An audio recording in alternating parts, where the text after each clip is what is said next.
Thank you, everybody, for joining us for our today's virtual workshop on child online safety and human trafficking. This workshop is being presented by the San Diego County's DA's office. As you know, we work very closely with our DA's office to make sure that we are providing the ultimate public safety. We're informing our constituents about what's going on in San Diego County, especially as it relates to keeping people safe.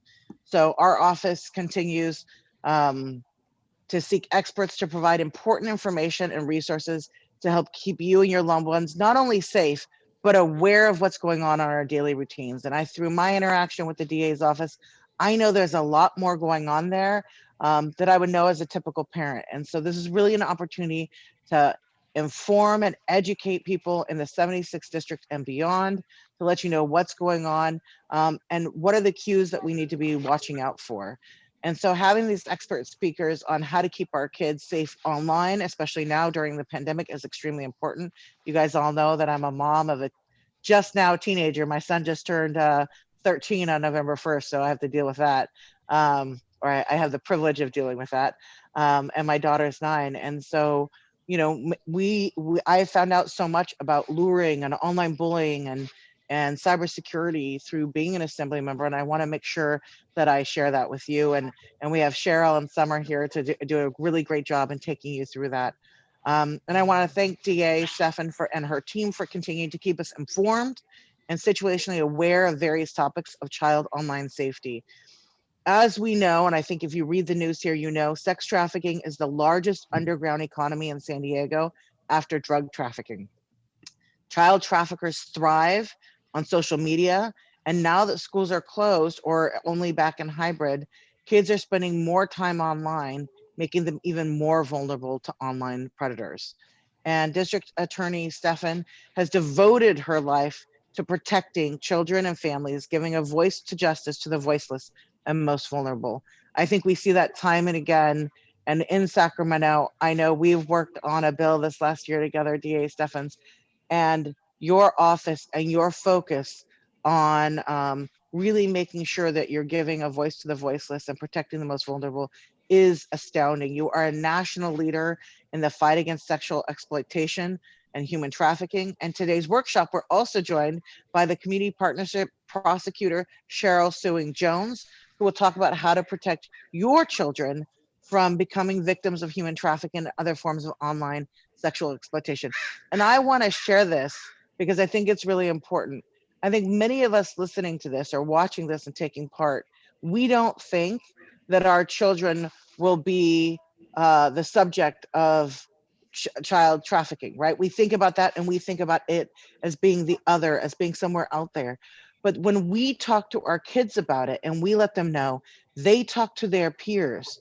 And as that people have a greater understanding of what are the signs, what are the dangers, what we should be looking for, the more we get out and the more we actually help our kids to keep other kids safe. And I think as a mother, that's really super important. So I want to thank DA Summer Stephens and her staff. They're really dedicated to continuing to partner with our office to bring valuable resources to my constituents in North County. So I'm going to give this over to DA Stephens, but stay safe, North County. Thank you for listening. If you have any questions, you can drop them in the Q&A box. We will see them there. And if you have any questions, you could also contact me at assemblymember.bernerhorvath@assembly.ca.gov. If you have any specific questions, maybe not related to this, maybe related to something that it will be dropped in the chat and my staff can help coordinate any answers to your questions. So with that, I'm going to turn over to DA Stephan. Thank you so much, Assembly Member Tasha Borner Horvath, and you're very humble about the law that we passed that could not have happened without you, especially in the partisan times we were in. You just did it. You made it happen, and it is related to today's talk in that it is a bill that will promote more dignity for victims of sexual assault and allow them, minors or adults, to more freely report when crimes happen against them, because we've taken away the stigma of having them be criminalized for using alcohol as minors or using drugs as adults that are often the tool of the predators and the sexual predators to do, to perpetrate their crime. But this way, it's historic, it's the first in the country, and I thank you so much. And that directly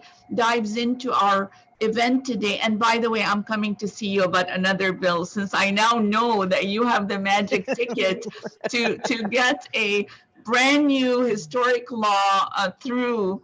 So thank you so much for that. I look But forward to it, Summer.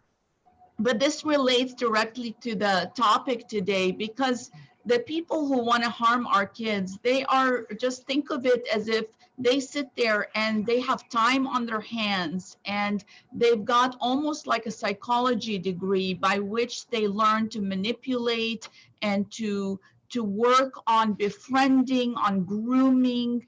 And sometimes that takes just a few messages online to our kids, just a few compliments, just a few befriending and other things. And sometimes it could take, and I've had cases where it takes a year of grooming and the parents don't know about it. They can be just as patient or in a hurry as they think they need to accomplish their end goal. And this is why this is a continuing education, meaning you could have the smartest kid that's the most loved kid, but something could happen where they're feeling low, they're feeling, not beautiful by whatever standard society sets today. They're feeling vulnerable, their best friend, stopped talking to them, or they didn't get that position that they were really excited about getting, they didn't get voted, this or that, all of the different things that our kids face. And this is an opportunity. So the predators have all the time on their hands, and they're able to use the social platforms and also the game rooms and game chats to befriend our kids. The problem is, and I don't believe for a second that the social media platforms can't do better, but somehow because of profit or other things, they don't do better to protect against these messages.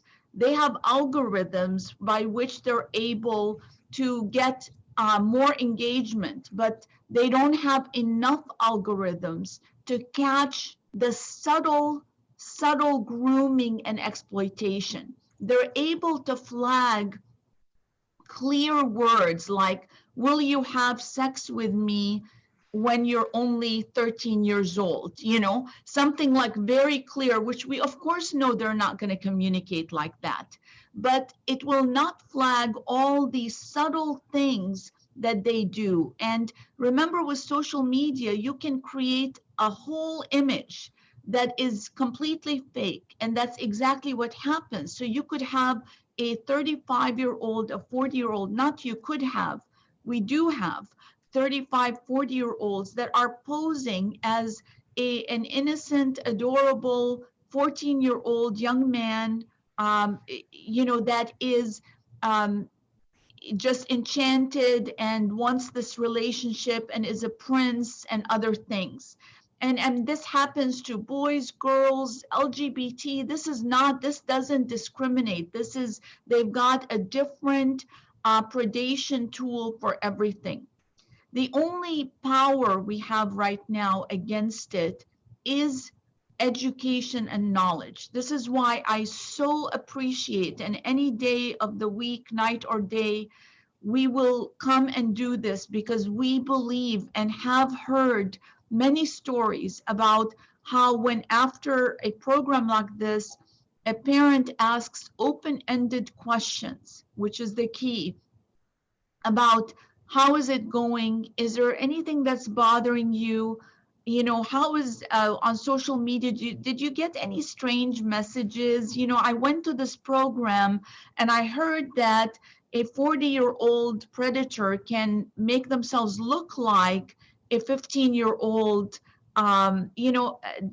Do you know who you're befriending, who you're talking to, without judgment, and kind of because no kid wants to be viewed as not smart or savvy. So it's very important to indicate that this is something that anybody can fall for.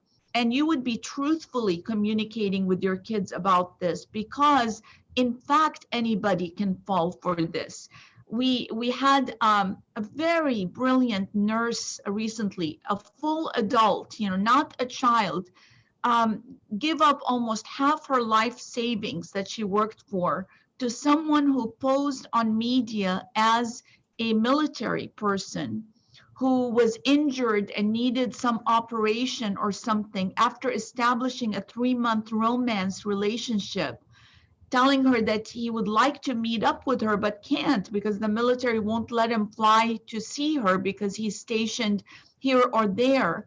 And of course, it was not a military person, it was somebody in a foreign country that was using this as a scam to communicate with her. So anyone can fall for this.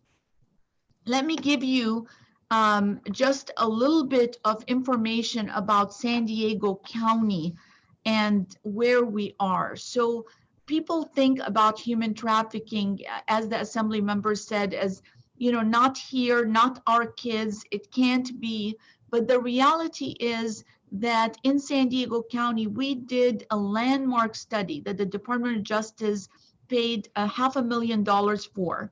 And the reason they invested that in San Diego is because we have a very robust priority to fight human trafficking.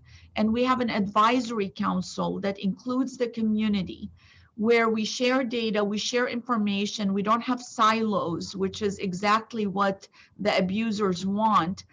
And they came to us with this grant to really dig deep to find out who are the victims, who are the predators, what is the value of this industry. And the study that published by the Department of Justice about San Diego County confirmed that just sex trafficking and labor trafficking is also huge, and we can have another conversation about this. But with sex trafficking, that the average age is 16.1.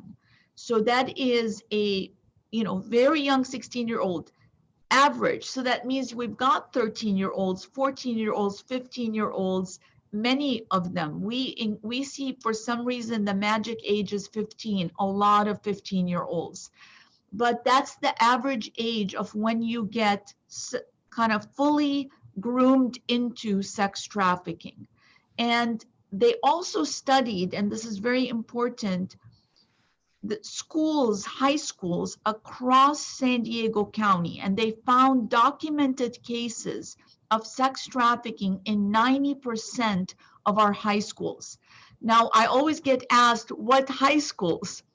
And what was really important is we had to sign our life away with the high schools that we would not publish which high school, because the point of a study is it's rich enough in information and data to be able to be reflective of every other school. So when you do a study across and you have 90% with an average age of 16.1, that means that it is happening now. It's happening in real time. It also destroyed the stereotype that this is an international thing that doesn't happen to our American born kids. Of course, we care about every child, immigrant, foreign country. Every child gets the same protection under the law. Don't care what anybody tells you, it is clear. You can tell them the DA says it's right there. You get the same, you step onto San Diego County soil, you will be protected under our laws in the same way as any child. And so under the law, even though we protect everybody, the study showed clearly, which is matched by my 30 years of experience and having been the first to start a human trafficking division dedicated in the state, it matches my experience that 80% of our victims are US born American, mostly girls. There are boys, but they present a little bit differently. So So with that, we also know that this is happening everywhere and that it's happening in our schools. We also know that it's $1 billion industry almost, and that's just the stuff that we can document. The belief is it's a lot more lucrative than that. And that social media is the #1 recruiter. This study is a couple years old. 70% of the recruitment happen online. I would say we're approaching 90% now, especially with COVID. And the numbers bear that out as well. We have an Internet Crimes Against Children task force, and I'll pick a month of May. Normally, we get about 140, 150 reports of internet crimes, predation against children, inviting them to, sextortion, to inviting them to different lewd activities online. So in the month of May, that almost quadrupled to 644. Why? Because our kids are at home, they're on their tablets. Parents are thinking it's really safe because they're just in the other room, but the parents are still trying to put food on the table. They are, working at home. Even if they're not working at home, the kid can flip the screen very quickly. And what is the #1 thing that a kid doesn't want? The parent to take their phone away. In a big study that was done, about 34% of kids did report to their parents that something bad happened, that they were invited to do something uncomfortable. 34%. But I bet that number would really increase if the parent made an agreement with the child that if you come to me with something that was uncomfortable, I will try to make your phone safe, your tablet safe. I will work to make it safe to kick out that predator, but I won't take your phone away. Those kinds of respectful agreements that will be able to then help that disclosure by the child and help you to intervene and to help your child have better tools to address the situation.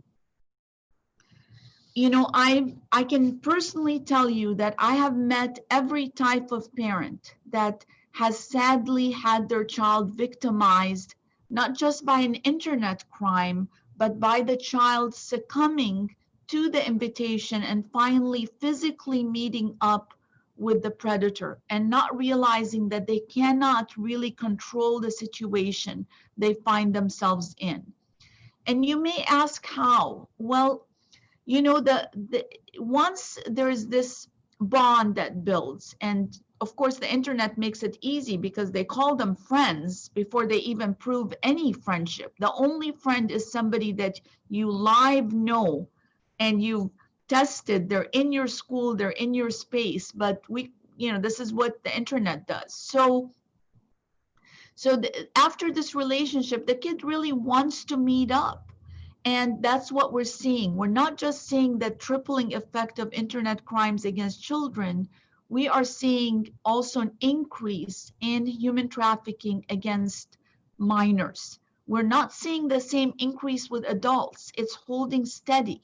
But with children, we are seeing more runaway kids that don't intend to run away forever. They intend to just meet up to have a party. 15, again, a magic age. And then the situation gets away from them because drugs, alcohol are offered. And with that, then what do the predators do? They commit the biggest extortion, and that's to take compromising pictures of the child. A child will almost, a minor, a teenager will almost do anything to not have those pictures revealed to their friends, splattered all over social media, having them be humiliated. And so they will agree to do, agree is not a good word. That is not consent. Child cannot consent. Agreement is by extortion, and we prosecute those and win.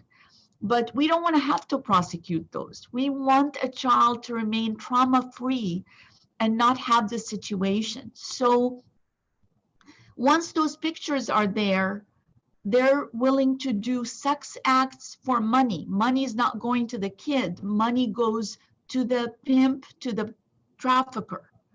And once the kid succumbs to that in one act, what happens next? Their own self-worth and self-image is so low that they no longer feel that they fit in their home, in their friend group, and they begin to almost unilaterally leave that group because they feel so ashamed and like they don't fit. So you see how this formula, how this is so diabolical. It is so the child becomes a cooperator with the predator because they don't feel they have any other choice. In fact, when we capture the phones and everything of the predators, the communication is exactly that. No one is going to love you. No one cares about you. You are dirty. You're this, you're that, but I care about you. So that's how, because the child wants to continue to have one person that cares about them, that they fit in, they continue down this destructive path until it ends in a full life that and one of the most heartbreaking calls that I get and parents I talk to are the ones that have now lost their children, or that's how they feel.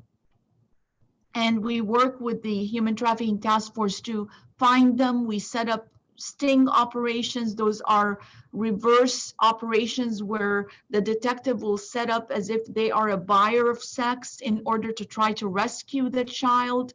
We do everything in our power, but again, the power of prevention is the number one thing.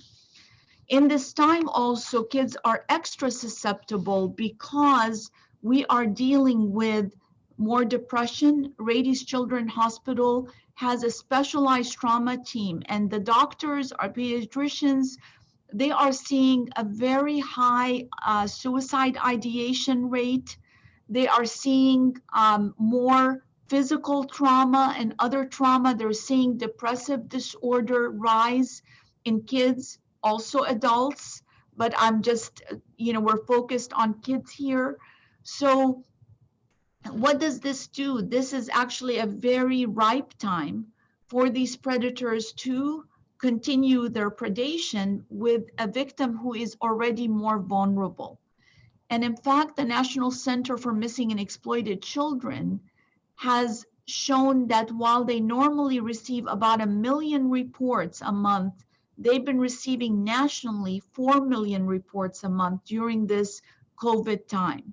So also schools are the place where they report, where kids feel a safe place. They report abuse even at home if that is happening, if there is domestic violence, other abuse that they're witnessing or being caught in the crossfire. Those eyes and ears are not as present, which is a red flag, which means we have to double down on our prevention and education.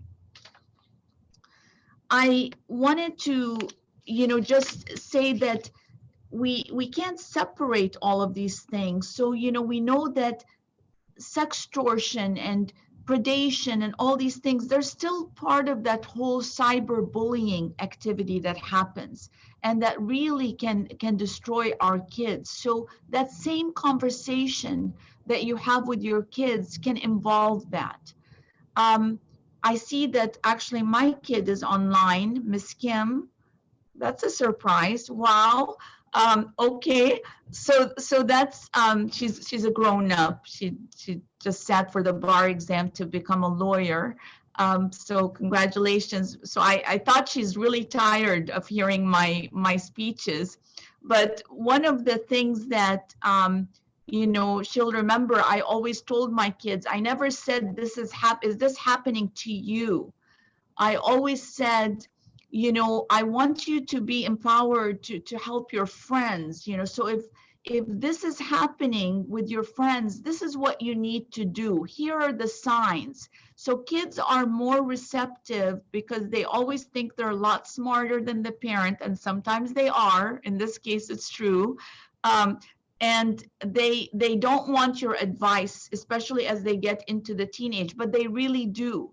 So being able to talk to them like, you're a leader, you know, your friends may need you. You happen to be fortunate enough to have a very naggy mom that has a lot of information, but this could help save your friends. Here are the signs, here are the red flags. So that's one way to talk to kids.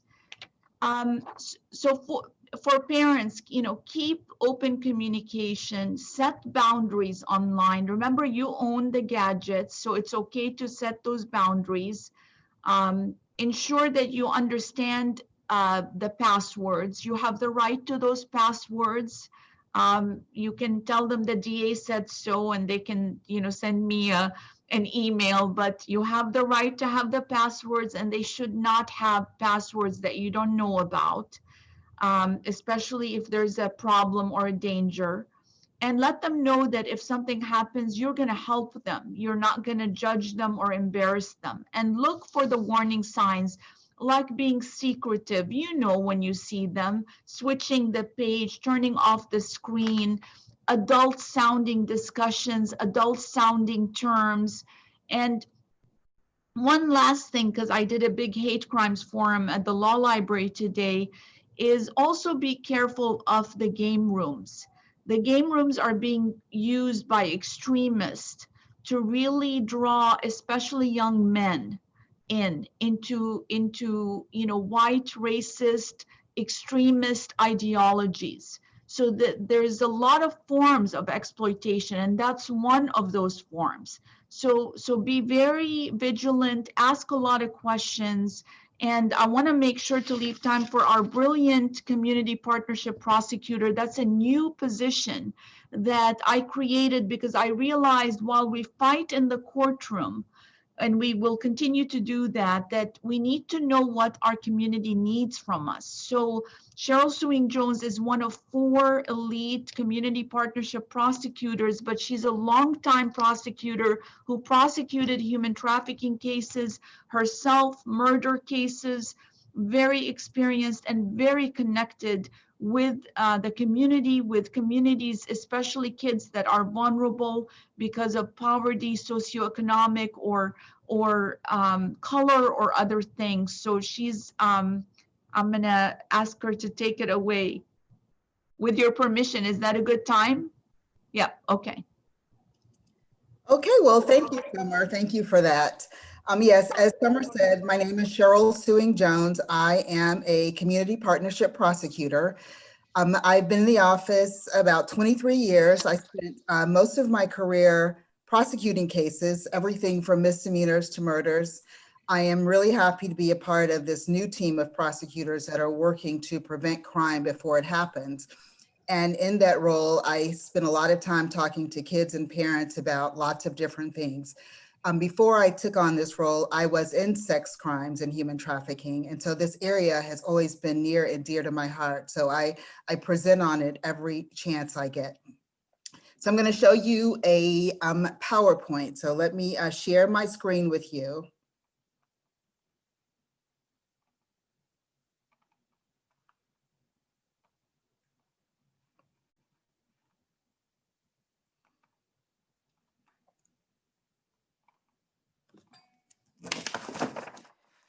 Okay, so we're going to continue talking about sex and human trafficking. As a parent, our natural instinct is to protect our children no matter what it takes. We do everything we can to keep them safe, including making them eat their veggies, go to the doctor, come in by curfew.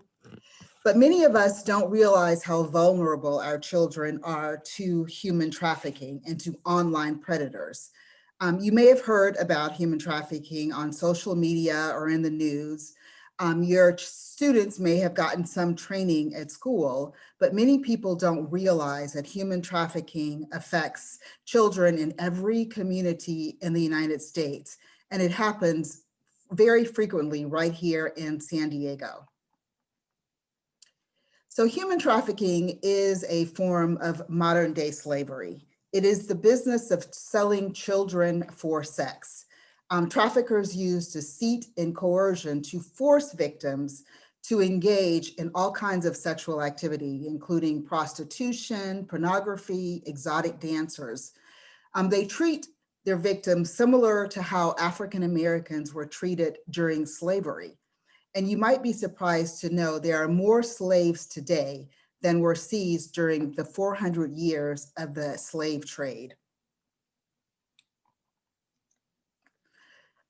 Modern slavery is much closer than you may think. I'm going to show a video that I typically show to students, and it kind of really makes it very plain how kids get involved in human trafficking without really realizing that that's what's happening to them. It's about 3 minutes long.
Right, thank you. As I said, this is a video that I typically show to students. And if any of you want to be able to show it to your children or your students so that you can start a conversation at home, you can access it on YouTube, or if you have trouble doing that, I'm happy to send anyone the link so that they can see it. One thing that's important to know is that there is in California no such thing as a child prostitute. In 2017, California passed a law that says anyone under the age of 18 who has sex for money is considered to be a victim of human trafficking. The reason for that is that anyone under the age of 18 can't actually consent to sexual activity. So they can't be convicted for and considered a prostitute. Instead, they are treated as victims and kept out of the criminal justice system. This is important because when I tell students, if they want to report that this is happening to them or it's happening to someone else, I want them to know that they will not be treated as defendants. They will definitely be treated as victims and given services. Summer talked to you a little bit about the trafficking study that was done in San Diego. What we learned from this study is that there are over 3,500 victims of human trafficking in San Diego every year. And they come from every socioeconomic and cultural background. They can be any age, race, or gender. And when we looked at the schools, we learned that 90% of the schools that were studied had documented cases of human trafficking. So this isn't something that just happens on the other side of town. This happens all over town.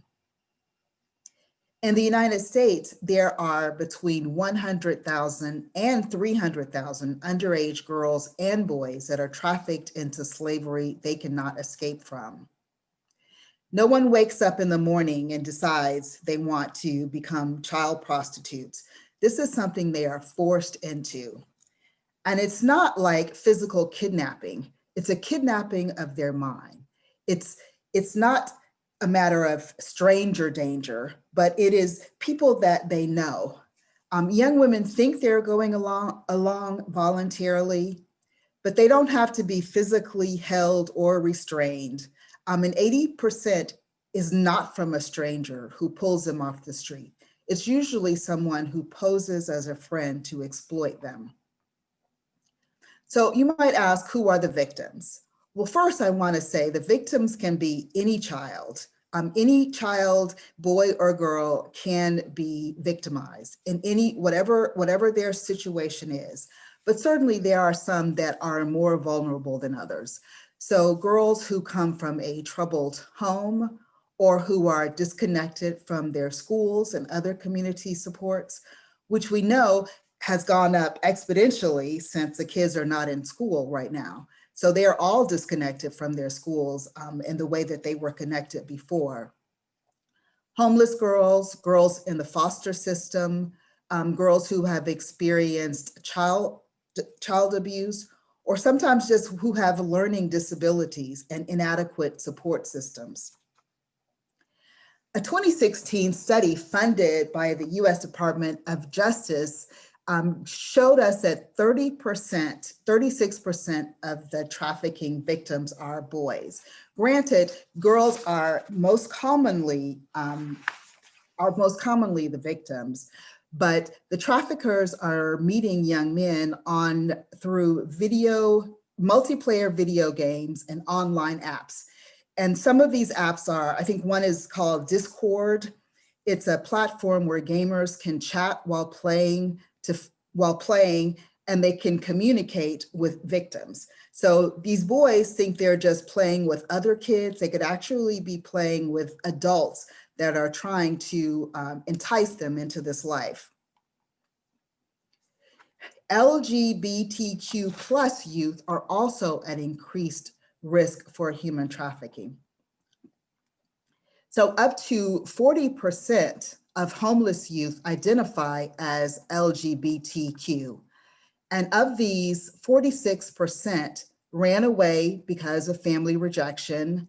Another 7+% are likely to experience, are more likely, they're 7 times more likely to experience active human violence than their heterosexual peers. And they're also 3 to 7 times more likely to engage in survivor sex to meet basic needs such as food, shelter, toiletries. I've listed some resources here for LGBTQ plus youth in San Diego. I'll make these available for you afterwards if you don't have a chance to write them down. So San Diego, sex trafficking is San Diego's second largest underground economy after drug trafficking. So that means that most of the underground economy comes from drug trafficking, but we're seeing more and more that is a result of the sex trade. And most of the trafficking in San Diego is controlled by gangs. So you might ask, why is that the case? Basically, it's because it is highly profitable. They can make a lot of money doing this. There are 110 gangs from different neighborhoods and ethnic backgrounds that engage in and profit from sex trafficking. And unlike in the firearms trade or the drug trade, there is no initial financial investment. And gangs, while they typically stay in their own territories for many of their other criminal endeavors, they work together rather than against each other in the human trafficking trade. And most importantly, drugs can only be sold one time, but children can be sold over and over. So the traffickers use branding to show ownerships of victims. So branding is another word for tattoos. But tattoos, I'm not talking about those artistic butterflies or something that shows your creativity. I'm talking about the ones that show ownership.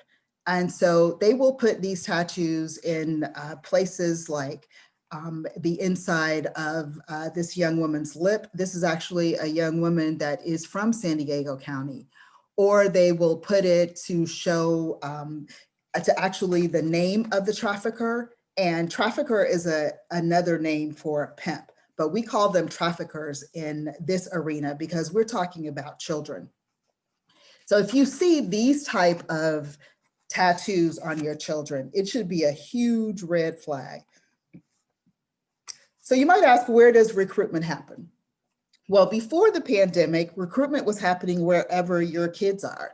So whether or not they're at school or at parties or in the park or wherever they're hanging out, that's where recruitment happens. Well, now that the kids are all at home, guess where recruitment is happening now? Sex traffickers are on social media because kids are on social media all the time. The FBI says there are over 750,000 predators online at any time. And there are more websites than we as adults can possibly keep up with. As soon as we figure out what's happening, they've moved on to something else. I mean, we were all the Facebook generation. Well, the kids now think Facebook is for old people and they're on all of these other sites. Well, the predators are keeping up with them and they know that's where your kids are. And now that schools are closed, students are even more susceptible to sexual exploitation. They're on their devices all day long. They have no choice but to be on their devices because that's the only way for them to be in school. And so reports of technology-based exploitation have quadrupled amid the COVID-19 pandemic. When I gave this presentation a couple of months ago, then I said it had tripled, but in just a couple of months, it has gone from tripling to quadrupling. And so you know it's only going to continue to go up because we are not near the end of this pandemic. And so the most common way that victims are being trafficked is online because, why? Because that's where the kids are. And so the traffickers use social media to groom teenagers. So let's talk about what grooming looks like. So it comes in stages. As Summer said earlier, it doesn't happen overnight. They can be very patient. They go through a series of steps to to gain your children's trust. So first they target the victim. So they look at, who is amenable to this. They size up the kids' vulnerabilities, their emotional neediness. They look for children that have limited parental oversight. And then they go to gain the child's trust. So they do this by getting to know them, and they can get to know them just from being able to look at their social media. And they mimic caretakers because they seem to be warm and inviting. They give the kids a lot of attention. And then they try to fulfill whatever need that kid might have, whether it's emotional or financial. It could even involve gifts and that type of thing. And then they also want to isolate the children from their friends or from their family because they don't want oversight or anybody warning the child that this could happen. They move on to sexualize the relationship, whether that's talking about sex or sending pictures or asking pictures, and it's all intended to maintain control. So we know the internet can be a wonderful, wonderful place. We're all on the internet all the time. I have 2 computers, 2 iPads, and 2 cell phones. So the internet is a very much a part of our lives. But it also has lots and lots of hidden dangers. To see how easy it would be to get personal information from complete strangers. And while I'm at it, of course, freak them out a little bit. Keep in mind when you watch this video, I got all of this information just by searching their personal social media posts. And I got it by searching for the closest Twitter, Instagram, and other social media posts to my current location. Let's go. Sorry to bother you. Is your name Jessica? Yeah.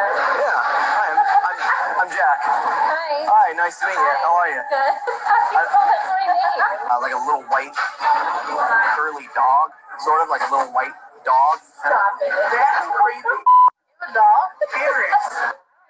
Wait. It wasn't Paris though. It was like the first few letters, like or par or something like that.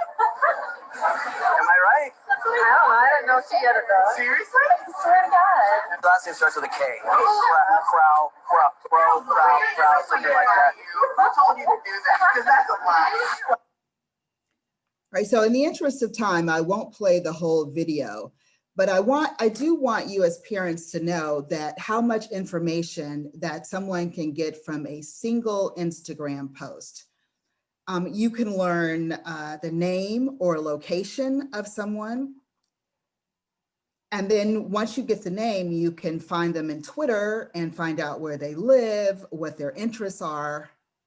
There's all kinds of free online information that if you Google just yourself, you will find where you live, where you used to live. You may find where you work. You may even find your salary online. So that's what these predators are doing. They're finding out all of this information just from looking at your kids' websites. And then you can also, once you know their name, they often use the same name or the same picture on Facebook. Once kids are tagged, then you find out their birthday. And we do this as adults. We'll send happy birthday messages to our friends. And so when the predators are looking, then they can tell when someone's birthday is. And so they can use that information to get close to them. The internet makes it very easy to pretend to be somebody that you're not. You may think you're talking to this beautiful young lady, but you're actually talking to this older woman that means your child no good. Or you may think you're talking to this handsome young man, but this is who's really trying to get you to come meet them at the park.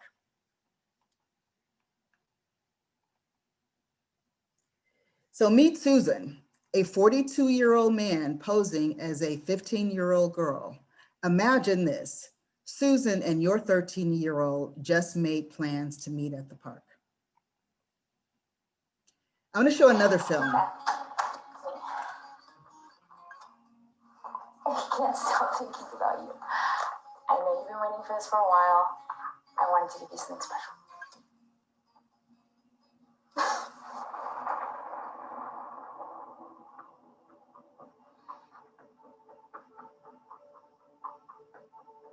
So as you can imagine, she doesn't think that's who she's talking to. She thinks it's this young man here. He looks 15, harmless.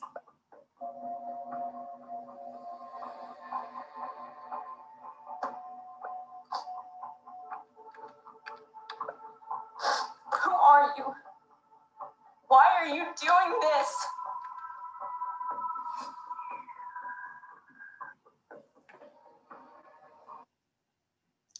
Next girl, her name is Jenna. She's 14 years old. We've been talking online over text message and even had a phone conversation. So right now we have the parents of Jenna. Jenna thinks her parents are going out tonight for date night. She thinks my brother is going to be driving, so she's going to get in the car, but she doesn't actually know that it's all just me. So I'm going to text her right now. Did your parents leave yet? Yeah, like 15 minutes ago. Do you think she's going to go through with this? No way. Absolutely not. I don't even believe it's her. I'm not going to have friends playing around with her. What's your address? All right, is this your house? Yeah. Yeah. Okay, let's go. All right.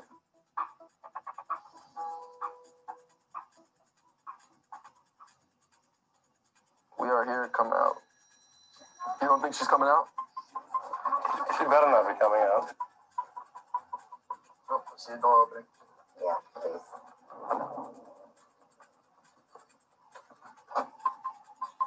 Yep.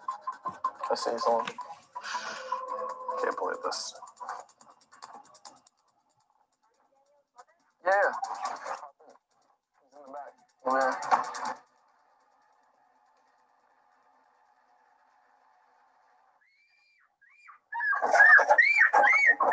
Jenna, stop. It's your mother or father. Jenna, look, turn around. Turn around. Turn around. How could you dare go into a stranger's car? What are you thinking? Just explain. Give me your phone right now. Okay, so as you can see, this can happen to any of our children. I'm sure these parents had no idea that their daughter would do this. And we as parents are often surprised by things that our children do. That's why we have to give them this information up front so that they know what the dangers that are out there. Traffickers are masters of deception. I think I'm sort of running quick on time, so I'm going to go through these kind of quickly. There are different kind of traffickers. And so not everyone is the tough guy. There are ones that will pretend to be the nice guy, maybe pose as a boyfriend. And then there are others that use more force and control. And then there are those who just lure them with money. And since many people are suffering financial difficulties during this time, I'm sure that this is a common way that many kids are being lured. A little bit about sexting. It is sending sexually explicit messages or photos from any digital device. And why is sexting a forever mistake? It's important that you understand that it constitutes child porn, and colleges and employers are looking. It can result in social embarrassment. There is a high likelihood that when you send a picture, young girls will send a picture, they think they're sending it to their boyfriend, they're all in love in January. By February, they've broken up and the whole football team now has those pictures. And traffickers are also looking for images to force teens into human trafficking. Like Summer said, kids will do anything to keep from those pictures from being disclosed to their parents or teachers. But once they're out there, the traffickers will use that to extort them. And once they're out there in the digital world, they never go away.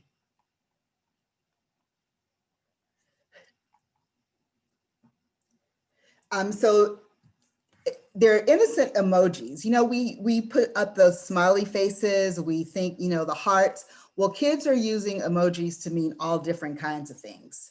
So the eggplant, peach, taco, they mean different things to the kids than what they may mean to us. So if you see those type of images on your child's phone, no, it's not just the sweet little hearts. And you can have a whole conversation with just these emojis, because like I say, they mean different things to us than they do to them. And traffickers use the emojis in online ads to avoid detection. So, and if you saw these on your kid's phone, you might not know what they meant, but I'm showing them to you today so that you can be aware of that. And there's also codes. We have LOL. Well, LOL is just the beginning. There's a whole language that happens. So, how to break the chain of human trafficking. Know the warning signs. There are many warning signs out there. You can Google them. I know I'm going fast now. If you see a dramatic change in your child's behavior, they've become fearful, anxious, they've got multiple cell phones that you did not buy for them. They are being very secret with their social media. Those by themselves don't tell you, but they do let you know that you should be very concerned.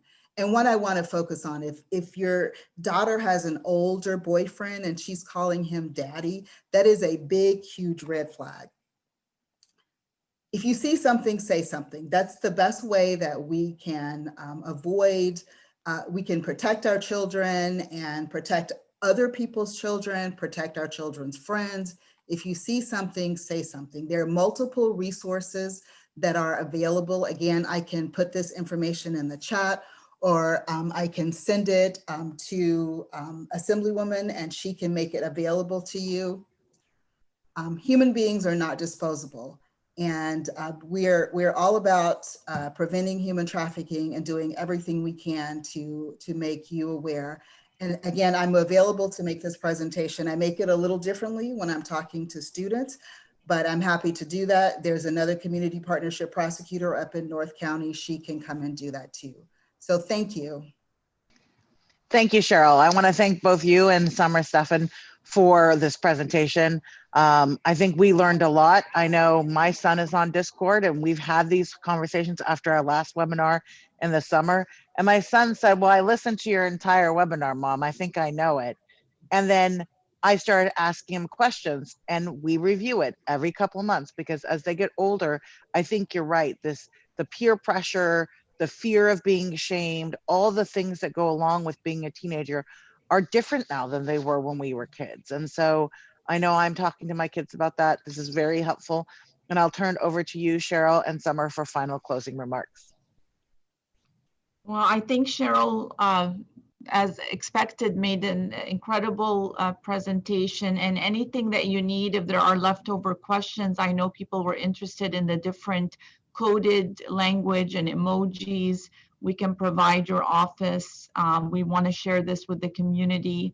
SanDiegoDA.com has a lot of more in-depth resources that are available. And we have a robust victim services that can help parents wade through different things if they have concerns. So whatever you need, we're here for you, for the community. And thank you for this opportunity to present. And thank you, Cheryl. Of course. Thank you, Summer. And thank both of you. So thank you for joining this. Again, if you have any questions, assemblymember.bernerhorvath@assembly.ca.gov. You can, whether it's related to this or something else. If you have any issue, put it in the chat. You just send an email to assemblymember.bernerhorvath@assembly.ca.gov requesting the presentation, and we can get it out to you. So thank you everybody for your support. We'll do another one of these in the next couple of months, but thank you so much for all you do, Summer and Cheryl, to really keep our community safe, to make sure that we're helping victims get justice. I think it's a super important part of what you guys do, and I think it's not often seen enough. So thank you so much, and everybody stay safe, North County.